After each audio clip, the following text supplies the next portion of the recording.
Subject, अगर नहीं मेहनत करते हैं तो। तो एक क्वेश्चन है आपका, what is the relation between height and depth d for same change in g, means the value of g is same and we have to find the relationship between the height and depth. Okay, so we have known that already. I studied about this. The formula of acceleration due to gravity at some height is gh. Okay, and this gh is equals to g into 1 minus 2h upon r. We have derived this formula earlier. Now acceleration due to gravity at depth d below the earth surface. So as we go inside the earth surface at some depth d, in this situation the formula for acceleration due to gravity at depth d is equals to g into 1 minus d upon r. Okay, and it is given in the question that there is same change in g, means gh is equals to gd. So gh equals to gd. When we put this, when we put the values of these two, gh equals to this and gd equals to this, 1 and 1 cancel out, so it remains minus 2h upon r equals to minus d upon r. Again minus and minus will be cancelled, r and r will be cancelled. Okay, so you get d equals to 2h. Okay, hence acceleration due to gravity at a height h above the earth's surface will be same as depth d equals to 2h. Okay, so, and this fact holds only when h is much less than r. So in CBSE we have to study only about up to this, but for competitive exams we must know about this relationship. H is much less than r. Okay, so they can ask you by some MCQ, what is the condition for this relationship. Okay, so we have seen that h must be much less than the radius of the earth, because while deriving this formula we have assumed that h much less than r, and therefore we had used the binomial equation, binomial theorem. Okay, so next question regarding the variation in h and d. Graph, presentation of graph या plotting of graph. Draw a graph showing the variation of acceleration due to gravity with distance r from the center of the earth. Okay, center of the earth से हम लोगों को क्या करना है, height तक हम लोग क्या कहते हैं, एक्सेलरेशन ड्यू टू ग्रेविटी. कुछ हम लोग डेप्थ में भी गए थे और कुछ हाइट में भी गए थे. तो डेप्थ और हाइट है ना, दोनों को का ग्राफ प्लॉट करना है, जी में जो वेरिएशन हो रहा है उसका. ठीक है, तो one more important question for CBSE और final examination. So 4 point line outside the earth, जब हम लोग आर से ऊपर यानी कि हाइट जा रहे थे, ठीक है, अर्थ से ऊपर जा रहे थे, तो उस समय में हमारा एक रिलेशनशिप आया था, G H upon G equal to are square upon R plus H का होल स्क्वायर. कैसे आया था उसको अगर मैं आपको रिकॉल करा दूं, जी की वैल्यू तो हम जानते हैं G M upon R square होता है. ठीक है,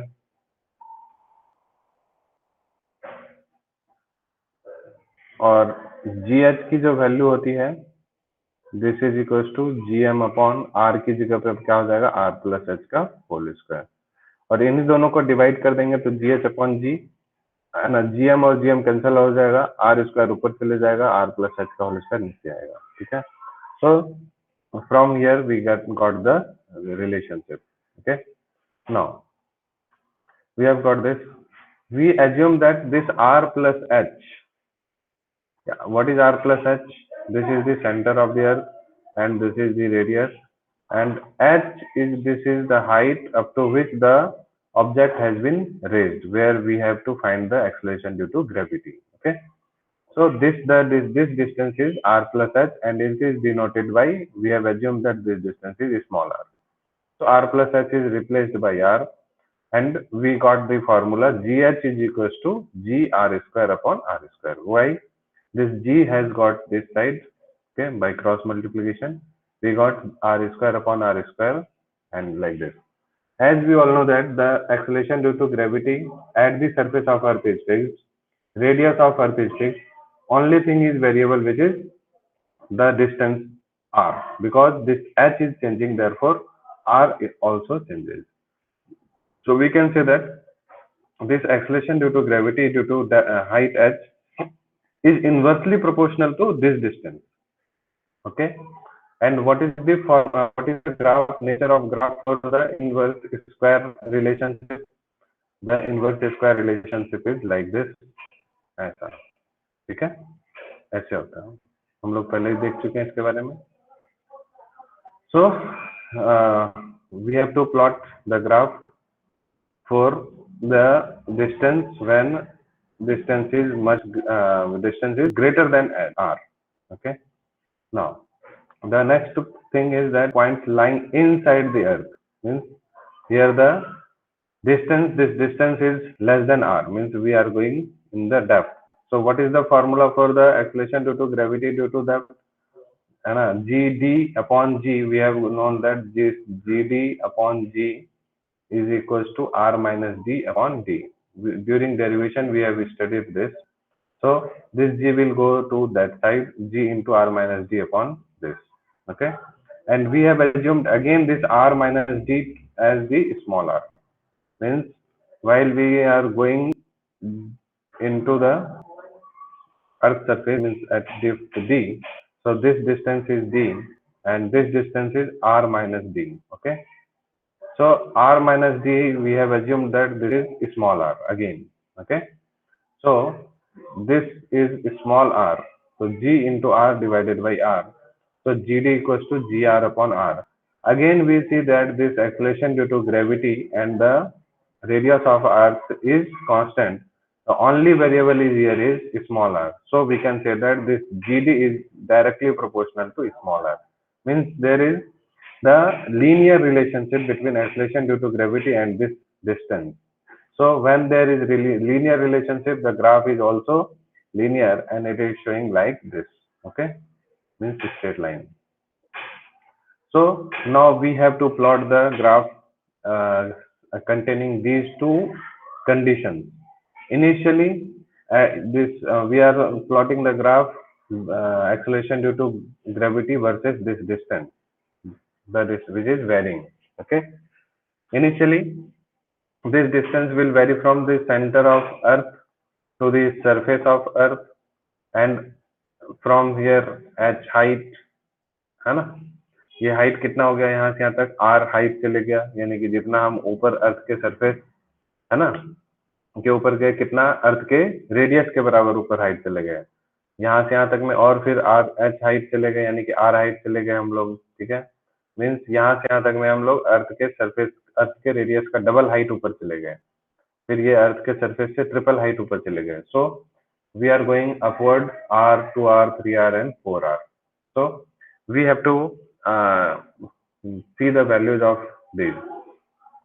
So initially at the center of the earth it is 0, acceleration due to gravity is 0, and due to increase in distance it will start increasing. So linear relationship. ठीक है, अभी हमने देखा था कि यहाँ से अर्थ के सरफेस तक जाने में डायरेक्टली प्रोपोर्शनल है, तो डायरेक्टली प्रोपोर्शनल का ग्राफ लीनियरली ऐसे हो गया. अब ये सरफेस पे अर्थ के सरफेस पे चलेंगे. अब वहां से जैसे ही हम लोग क्या करेंगे, नीचे की तरफ आएंगे, ठीक है, सॉरी ऊपर की तरफ जाएंगे, h हाइट, मतलब वहां से ऊपर की तरफ जैसे ही जाना शुरू करेंगे, तो अभी हमने देखा था ऊपर जब जा रहे हैं तो इनवर्स रिलेशनशिप होता है, एंड दिस इनवर्स रिलेशनशिप की वजह से, ठीक है, यहाँ पर क्या होगा, ये जो है अब आपका ग्राफ ऐसा बनना शुरू हो जाएगा, ऐसा बनेगा बनेगा बनेगा बनेगा ऐसे. ठीक है, तो जब 2r डिस्टेंस होगा, ठीक है, अगर ये डिस्टेंस 2r होगा, ठीक है, तो आप देखिए ये क्या बन जाएगा, 2r डिस्टेंस पे यहाँ पर 2r कर देते हैं, 2r का होल स्क्वायर करेंगे तो कितना हो जाएगा, 4r स्क्वायर, तो r स्क्वायर कट जाएगा, बचेगा क्या, ओनली 4, यानी कि g/4 हो जाएगा ये. ठीक है, तो इसकी जो वैल्यू है 2r पे, इसकी वैल्यू कितनी हो जाएगी, acceleration due to gravity g/4. Means अगर हम अर्थ के सरफेस से r हाइट ऊपर जाते हैं, यानी कि जितना रेडियस है उतना अगर ऊपर चले जाते हैं, ठीक है, तो आपके एक्सेलेरेशन ड्यू टू ग्रेविटी की वैल्यू कम हो जाएगी 1/4 टाइम. अगर 3r कर देंगे तो 3 का स्क्वायर 9 यानी कि g/9 हो जाएगा। ठीक है, ये सब डायरेक्ट आपको एमसीक्यू क्वेश्चन पूछे जा सकते हैं, है ना, कि अर्थ के सरफेस से कितना ऊपर जाए कि वैल्यू g/9 हो जाए। ठीक है, तो 3r डिस्टेंस जाएंगे सरफेस, हाँ, अर्थ के सेंटर से 3r डिस्टेंस और सरफेस से 2r डिस्टेंस जाना पड़ेगा। Okay, and when the height becomes 4r, this distance 4r is from center of the earth. Okay, so and from the surface it is distance 3r, and here due to 4r, 4 ka square 16, so this value becomes g/16. Likewise, when we go up to distance 5r, it becomes g/25, and so on. So it will go on decreasing value like this. Okay, so I hope it is clear to everyone. Any doubt, anything to ask?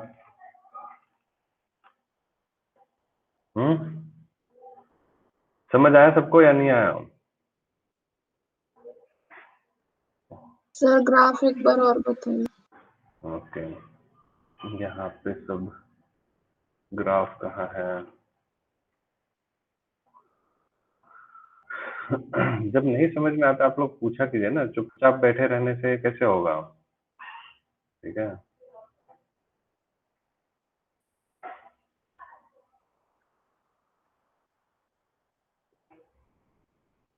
देखिए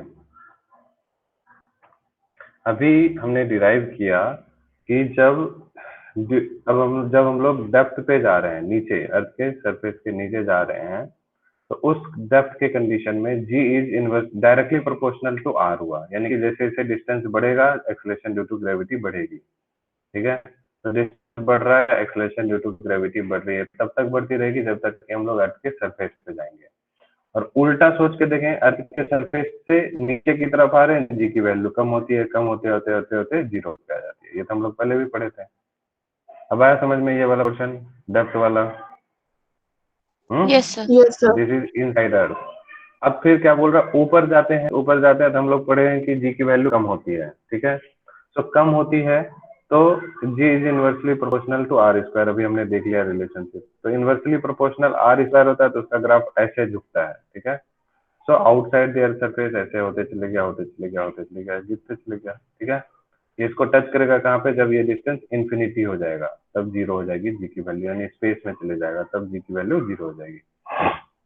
अब inverse relationship है, g is inversely proportional to are square है height वाले में, तो are की जगह पे यहाँ पे हम लोग क्या करते हैं, 2 टाइम्स रेडियस ऑफ अर्थ कर देते हैं, तो क्या हो जाएगा, यहाँ पर हम लोग आर की जगह पे, है ना, आर की जगह पे हम लोग 2r कर देते हैं अगर सपोज। ठीक है, तो यहाँ देखिए आर की जगह पे यानी कि 2r कर देंगे, तो 2r का होल स्क्वायर कितना हो जाता है, आर स्क्वायर अपॉन में 4r square. Okay, so this r square and this r square becomes Yes, sir. cancelled, so it becomes g/4. so at height 2r it becomes g/4। इसी तरह से 3r पे क्या हो जाएगा, 3 का स्क्वायर 9, तो g/9, 4r पे g/16 एंड सो ऑन। अब समझ आया या नहीं आया? आ गया सर। Yes sir. ओके, और किसी को कोई प्रॉब्लम यहाँ तक में तो बोलिए।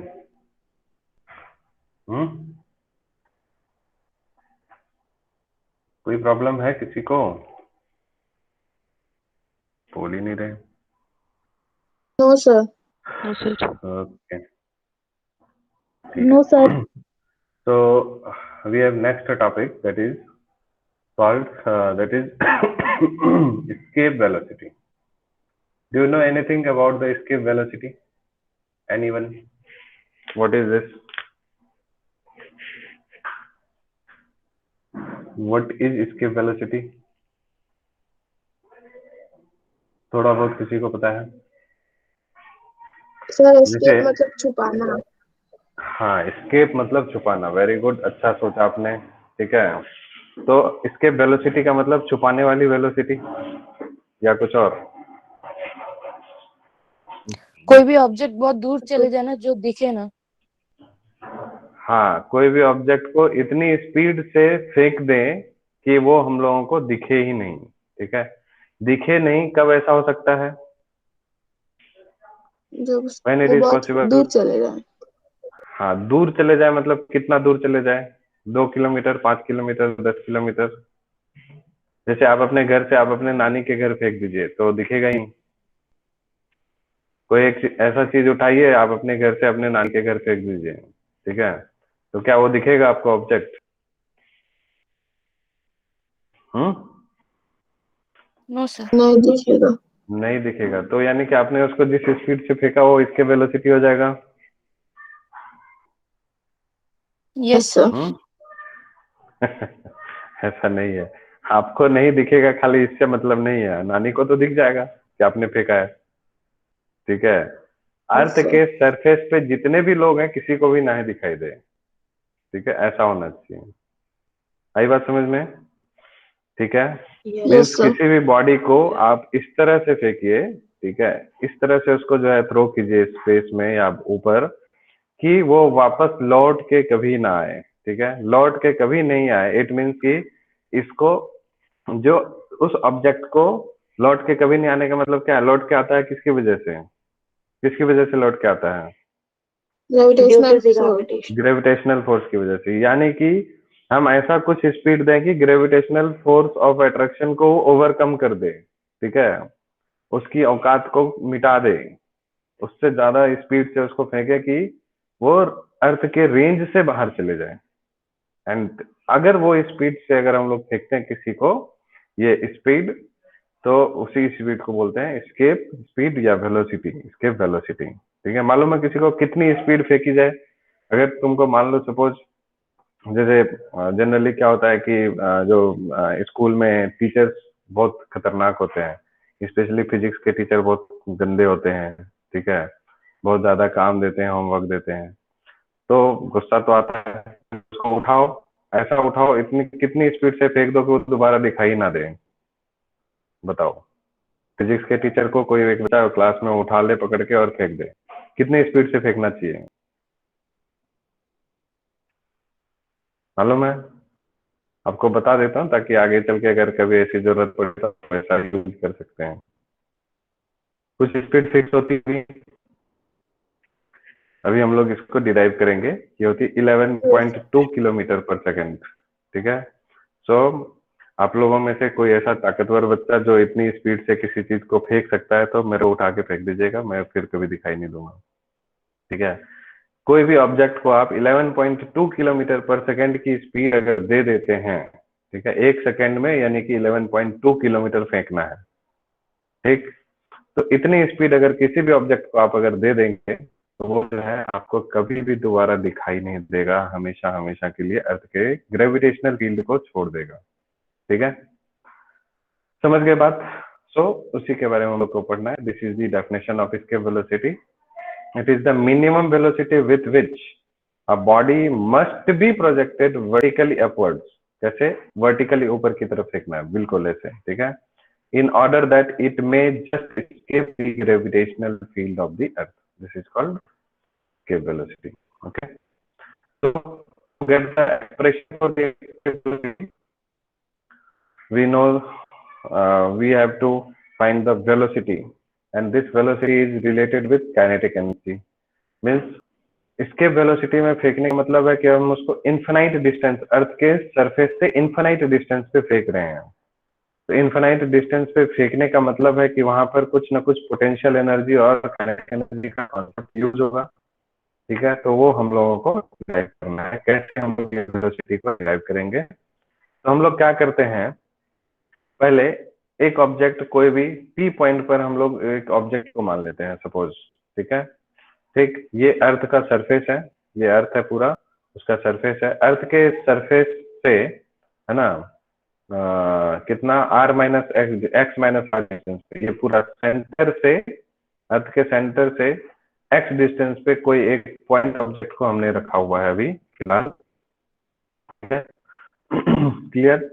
अब उसको क्या करना है, पहले तो इसके बीच में फोर्स ऑफ अट्रैक्शन कितना लगेगा? तो मास ऑफ अर्थ है कैपिटल M, ठीक है, और ये है स्मॉल m मास, ओके। सो और डिस्टेंस है स्मॉल x, तो फोर्स ऑफ अट्रैक्शन कितना हो जाएगा? Gmm अपॉन x स्क्वायर, ठीक है।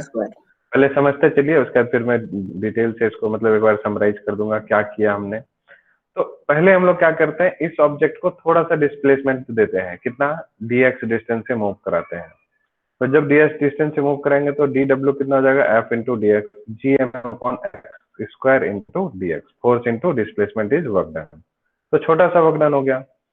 अब यही आपको क्या करना है, इतना पता चल गया कि छोटे से वर्क डन के लिए हमको, है ना, छोटे से डिस्प्लेसमेंट के लिए अगर dw वर्क डन करना है, यानी कि हम लोग को dx डिस्प्लेस करना था तो dw वर्क डन करना पड़ा।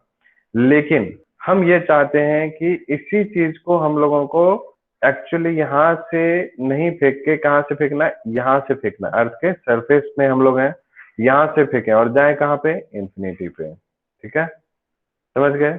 तो इसी छोटे से वर्कडन को की वैल्यू को हम लोग अगर इंटीग्रेट कर दें, कहाँ से कहाँ तक, अर्थ के सरफेस से लेके इंफिनिटी तक में ले जाने में कितना वर्कडन करना पड़ेगा, तो उसकी क्या हो जाएगी, पोटेंशियल एनर्जी हो जाएगी, है ना। पोजीशन चेंज कराने में जो एनर्जी कंज्यूम हो रही है वो कौन सी होती है, पोटेंशियल एनर्जी। और वो पोटेंशियल एनर्जी हम लोग फाइंड कर लेते हैं धीरे से। ठीक है, वर्क डन dw का integration gmm upon X square into dx का इंटीग्रेशन, ये जो dw था उसका इंटीग्रेशन r से इंफिनिटी। ठीक है, gmm आपका कांस्टेंट है। ठीक है, अब बचा क्या, x की पावर ऊपर जाएगा तो -2 का इंटीग्रेशन, x की पावर -2 का इंटीग्रेशन क्या होगा, what is the integration of x raise to -2, anyone, what is the integration of x raise to -2, Aarti आप बताइए, आरती। पता नहीं sir. Very good, Neha. Sir x की पावर 1, x 1 कहाँ से आया, गीतिका। यस यस यस बोलिए, x की पावर -2 का इंटीग्रेशन पिछली क्लास में भी मैंने पढ़ाया है आपको।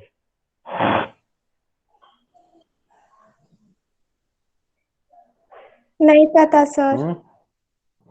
नहीं पता, ठीक है, वेरी गुड। उपासना आपने हैंड रेज किया, आप बताइए। x -2 + 1 upon -2 + 1। Yes, very good, ठीक है। अरे कल पिछली क्लास में भी मैंने बताया है, x की पावर n+1, तो -2 + 1 डिवाइडेड बाई -2 + 1, तो क्या हो जाएगा, x की पावर -2 कितना होता है, -2 + 1 कितना होता है, -1 अपॉन में -1, बस ये हो जाएगा कितना, इसको आप और सिंप्लीफाई करेंगे तो माइनस, और x की पावर -1 क्या होता है, 1/x, it comes out to be -1/x। ठीक है, सो -1/x। अब यहाँ लिमिट्स कहाँ से कहाँ तक, r से इंफिनिटी तक। ठीक है, पहले एक बात बताइए, आप लोगों को यहाँ तक समझ आ रहा है कि नहीं, ये जो इसके वेलोसिटी के लिए हम लोग जो जो कर रहे हैं अभी तक में, यहाँ तक में किसी को कोई प्रॉब्लम है तो बताइए, तभी हम आगे बढ़ेंगे, नहीं तो कोई फायदा नहीं है, पूरा फिर से पढ़ाओ, फिर से पूरा बताओ। यहाँ तक में किसी को कोई डाउट है, कुछ पूछना है तो बोलिए। हाँ, नो सर। ठीक है, सो हम लोग यहाँ पर वी पुट द लिमिट्स, तो पहले अपर लिमिट, सो gmm अपॉन में -1/इंफिनिटी, ओके, इट इज -1/इंफिनिटी, और फिर बीच में माइनस आता है, फिर ये हो जाएगा कितना, -1/r, ओके, समझ गए, ये तो माइनस है ही, तो माइनस माइनस क्या हो जाएगा, +1/r, एंड 1/इंफिनिटी is 0, so this is gmm/r। So यहाँ तक जो है आप अगर ध्यान से देखेंगे, ये ऑलरेडी हम लोग पढ़ चुके हैं, कहाँ कहाँ पे, जब हम लोग पोटेंशियल एनर्जी फाइंड किए थे, gravitational potential energy last class में। So this is value is gmm/r। ठीक है, सो यहाँ से ये हो गया। अब इसको यहाँ से हम लोग कहाँ पहुंचाने के लिए, इंफिनिटी तक पहुंचाने के लिए, यानी कि अब जो हमने यहाँ से जो फेंका था वो, यानी कि से फेंका था उसको, तो अर्थ के सरफेस पे यहाँ पर जो है पोटेंशियल एनर्जी जो है, जो भी होगी, ठीक है, यहाँ पर अर्थ के सरफेस पे पोटेंशियल एनर्जी कितनी होगी, 0। यहाँ पर काइनेटिक एनर्जी क्या होगी, 12mv²। ठीक है, और जब इंफिनिटी पे चले गया तो वहां पर फाइनल वेलोसिटी क्या हो जाएगी, इंफिनिटी पे पोटेंशियल एनर्जी क्या हो जाएगी, क्या हो जाएगी, पोटेंशियल एनर्जी 0, ठीक है ना। और काइनेटिक एनर्जी, सॉरी क्या बोल रहा हूँ मैं, पोटेंशियल एनर्जी GMM/R हो जाएगा ना। पोटेंशियल एनर्जी अर्थ के सरफेस पे 0 था और वहां जाएगा तो अभी हमने डिराइव किया कितना हो जाता है, GMM/R। और काइनेटिक एनर्जी क्या हो जाएगी, 0। तो जो टोटल एनर्जी है यहाँ पर देखिए, यहाँ पर पोटेंशियल है, काइनेटिक नहीं है। यहाँ पर काइनेटिक है, पोटेंशियल नहीं है। तो दोनों का सम यहाँ पे और दोनों का सम वहां पे, law of conservation of energy को लगा दीजिए। यहाँ पर टोटल एनर्जी क्या हो जाएगी, हाफ mv² प्लस में 0 और ऊपर में GMM/R प्लस 0, ठीक है, वही हमने यूज किया। तो half mv² is equal to GMM/R। तो जिस वेलोसिटी से फेंकेंगे वही इसकी वेलोसिटी होगी, ठीक है। तो स्मॉल n अगेन कैंसल्ड, ठीक है। तो VE² इज इक्वल टू क्या हो गया, 2 यहाँ गया, so VE² comes out to be 2 into GM/R and this VE is equal to this gets इधर, तो ये क्या हो जाएगा, अंडर रूट। सो दिस, इसके velocity becomes 2 GM/R। So this is the one of the formula of escape velocity. So one of the formula of escape velocity is GMM/R. 2 times GM/R का under root, okay. तो आप जो है इसको directly यहाँ से फटाफट सॉल्व कर सकते थे डायरेक्ट, अगर आपको पोटेंशियल एनर्जी याद है कि अर्थ के, है ना, सरफेस पे पोटेंशियल एनर्जी 0, इंफिनिटी पे GMM/R, काइनेटिक एनर्जी अर्थ के सरफेस पे हाफ mv², इसके वहां पे इंफिनिटी पे 0। तो law of conservation of energy लगाइए और सीधा फटाफट से इसकी वेलोसिटी निकाल लीजिए 10 सेकंड में, ठीक है। बट आपको अगर यही क्वेश्चन 3 मार्क्स का आता है तो पूरा यहाँ से लिख के सॉल्व करना पड़ेगा, ठीक है।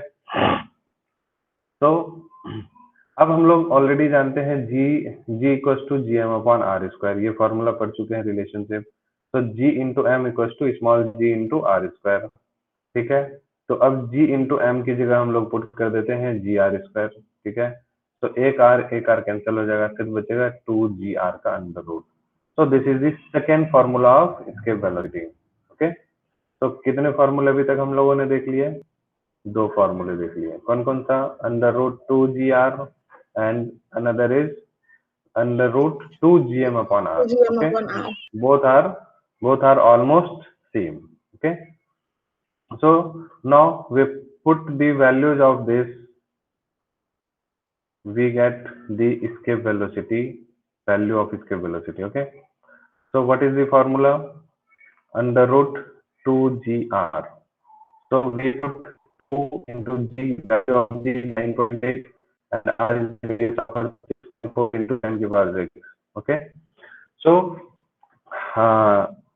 this is almost 10, okay, this is almost 10 and 6.4 into 10 is 64, and what is the square root of 64, this is 8, okay, into this is what, 10 की power 6, square root of 10 की power 6 is 3, okay, and one more thing is left with 2, so root 2 into में root 2, and what is the formula of root 2, what is the value of root 2, this is 1.414, okay. So 8 root 2 की value हो जाएगी 8 into 1.4, तो 14 8 जा 112, so it comes out to be 11.2 into 10 की power 3 means kilometre, है ना, 11.2 kilometre पर second. Got it? Yes, sir. So this is the value of escape velocity, 11.2 kilometre पर सेकेंड। कैलकुलेशन समझ में आ गया सबको? Any problem? No, sir. Okay. Now one more thing regarding the escape velocity. If rho is the mean density of Earth, then the mass of Earth comes out to be 4/3 pi r cube rho, because mass is equals to some volume into density. Volume is 4/3 pi r cube into density. Okay. So what is the formula for this escape velocity? 2GM/R. This formula we are using. तो G तो रहेगा, M की value हम लोग वहां पर put कर देंगे व्हाट इज दैट? 2gm की value 4/3 pi r cube rho upon r. So r and 1 r here will be cancelled. So it becomes 4 into 2, 8 pi r square. Okay, this rho g upon नीचे 3. So another formula of escape velocity is in terms of radius of earth, density of earth is this. Okay, so this formula is also used in competitive exams. Okay, so there are three formula. One equation 1, 2 and 3 gives different values for escape velocity. Okay, so we have to keep in mind all these things. So by getting the value of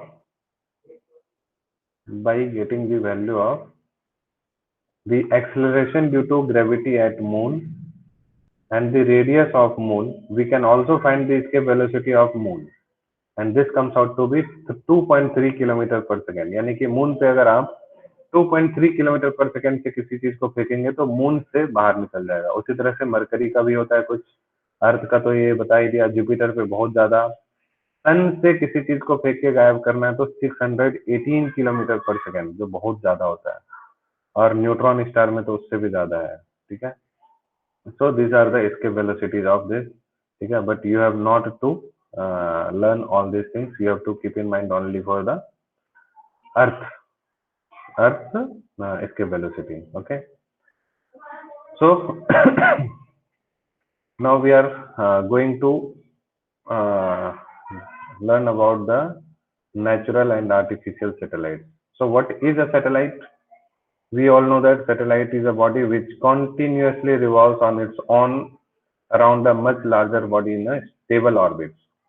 Means all the planets, we all know that all the planets have satellites. So किसी भी large orbit, large body के चारों तरफ कोई भी चीज अगर घूमती है उसी को हम लोग, और स्पेशल ऑर्बिट्स में, स्टेबल ऑर्बिट्स में अगर घूमती है तो उसको हम लोग क्या बोलते हैं? सैटेलाइट बोलते हैं. ओके, ठीक है. So there are two types of satellites, natural satellites and artificial satellites. So what is natural satellite? It is created by nature. जैसे moon is a satellite of earth. Okay, and moon is also a satellite, earth is a satellite of sun. Okay, because sun के चारों तरफ अर्थ घूमती रहती है, तो अर्थ भी एक सैटेलाइट है सन के लिए, और मून जो है अर्थ के लिए एक सैटेलाइट है. Okay, so planet Jupiter and Saturn have 14 and 12 satellites respectively, है ना. जुपिटर के पास में 14 है और सैटर्न के पास में 12 सैटेलाइट्स हैं. ये सब हम लोगों को ऐसे ही मालूम होना चाहिए. उसके बाद मैन मेड सैटेलाइट में आपका आता है जो आदमी के द्वारा बनाया जाता है, जिसको आर्टिफिशियल सैटेलाइट बोलते हैं. सबसे पहले रशिया ने, है ना, स्पुतनिक 1 नाम का सैटेलाइट जो है 1957 में लॉन्च किया था, आर्टिफिशियल सैटेलाइट. उसी के जवाब में 1975 में इंडिया ने रशिया के ग्राउंड से, ठीक है, आर्यभट्टा नाम का एक साइंटिस्ट जो है ना, रशियन सॉइल से, वहीं से जो है लॉन्च किया था. ठीक है, INSAT 1A, INSAT 1B, INSAT 2B, IRS 1IC. ठीक है, INSAT 2D. These are the satellites by the satellites launched by India. Okay, so we next topic we have to learn about the launching of a satellite. Okay, what is launching of satellite? So what is the principle of launching of a satellite? Okay, so इसको समझने के लिए हम लोग क्या करते हैं, ठीक है, थोड़ा सा स्पेस चाहिए इसको, हम लोग यहीं से निकालते हैं. देखिए,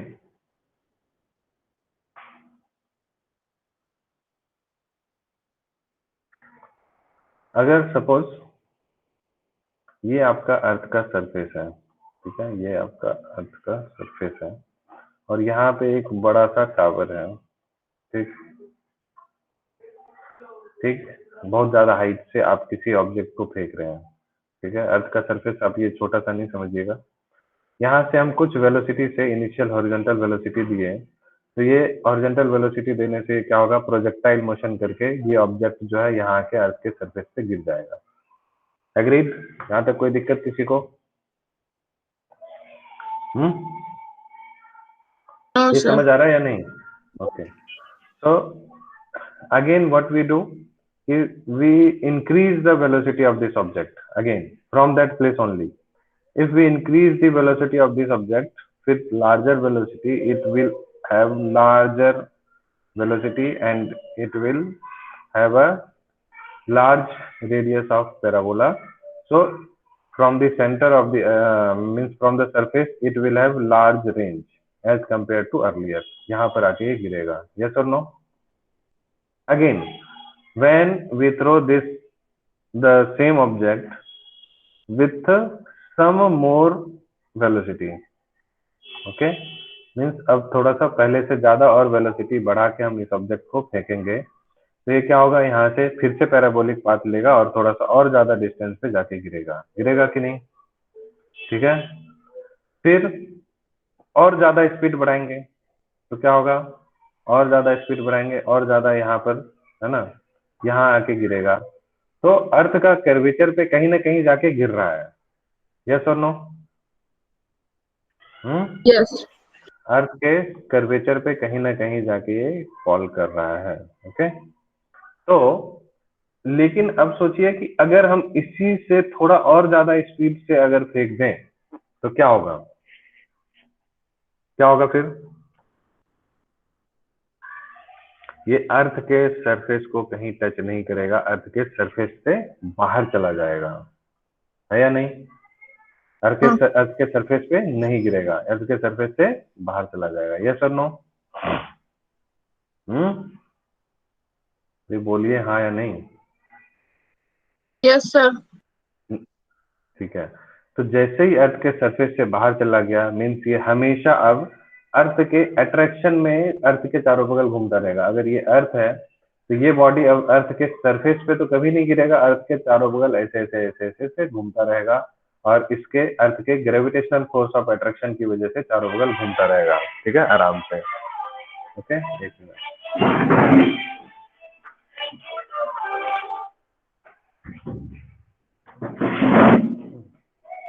ओके, तो ये चीज आपको समझ में आ गया कि this is the principle of launching of satellite.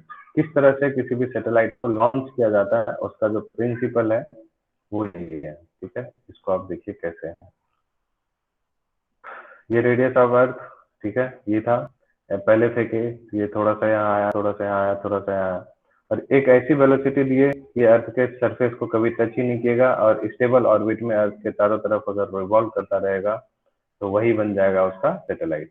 ठीक है, तो यानी कि कभी भी किसी सैटेलाइट को लॉन्च करना होता है तो उसके लिए कुछ एक फिक्स्ड वेलोसिटी होती है कि उसको एक फिक्स्ड वेलोसिटी दें कि अर्थ के सरफेस को के चारों तरफ वो रिवॉल्व करते रहे. तो समझ में आ गया सैटेलाइट कैसे लॉन्च कर रहे हैं हम लोग? Yes. कि नहीं समझ आया? सर. ओके, ठीक है. अब ध्यान से समझिएगा. सबसे पहली बात ये हो गई कि इसको पहले यहाँ से ऊपर उठाने के लिए इतना हाइट भी तो चाहिए होगा. तो ये हाइट पर ये जब जाएगा यानी कि इसको पहले चाहिए स्केप वेलोसिटी यानी 11.2 किलोमीटर पर सेकेंड से वर्टिकली इसको पहले ऊपर फेंकेंगे, ये हाइट पहुंचाएंगे. ये हाइट ऐसा नहीं है कि ये जो है आप 2 किलोमीटर 4 किलोमीटर ऊपर पहुंच गए और फिर वहां से जाके फेंकेंगे.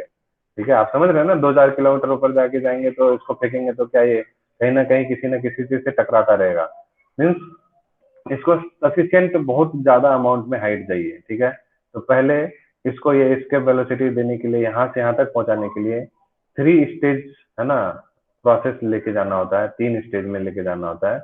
इसके लिए हम लोग रॉकेट यूज करते हैं. ठीक है, तो इसको बोला जाता है मल्टी स्टेज रॉकेट. ठीक है, पहले इसके वेलोसिटी दी अर्थ सरफेस पे. ठीक है, और इसकी वजह से ये बहुत ज्यादा रेसिस्टेंस होगा.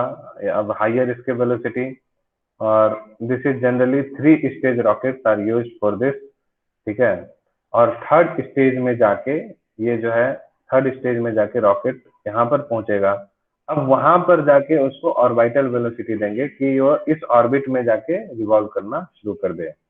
तो जिस ऑर्बिट में रिवॉल्व करने के लिए उसको कुछ पर्टिकुलर अमाउंट ऑफ वेलोसिटी चाहिए होगा, उसी वेलोसिटी को हम लोग क्या बोलते हैं, ऑर्बिटल वेलोसिटी ऑफ सैटेलाइट. ठीक है, that is called orbital velocity of satellite, जिसके बारे में हम लोगों को नेक्स्ट क्लास में पढ़ना है कि what is orbital velocity, again important concept. Okay, तो ऑर्बिटल वेलोसिटी के बारे में हम लोग कल पढ़ लेंगे, ठीक है। तो it is what is this, the minimum velocity, vertical velocity, escape velocity is used to take the satellite to suitable height, पहले ये हो गया, ठीक है। और फिर after the satellite has ascended the required height, it is given a suitable horizontal velocity, जब ये हाइट पे पहुंच गया फिर horizontal velocity देंगे, and this velocity is called orbital velocity because it will move in a circular orbit around the earth, ठीक है। तो नेक्स्ट क्लास में हम लोग ऑर्बिटल वेलोसिटी के बारे में पढ़ेंगे। ओके, तो थैंक यू, आप लोग जा सकते हैं, किसी को कोई डाउट है तो पूछ लीजिए।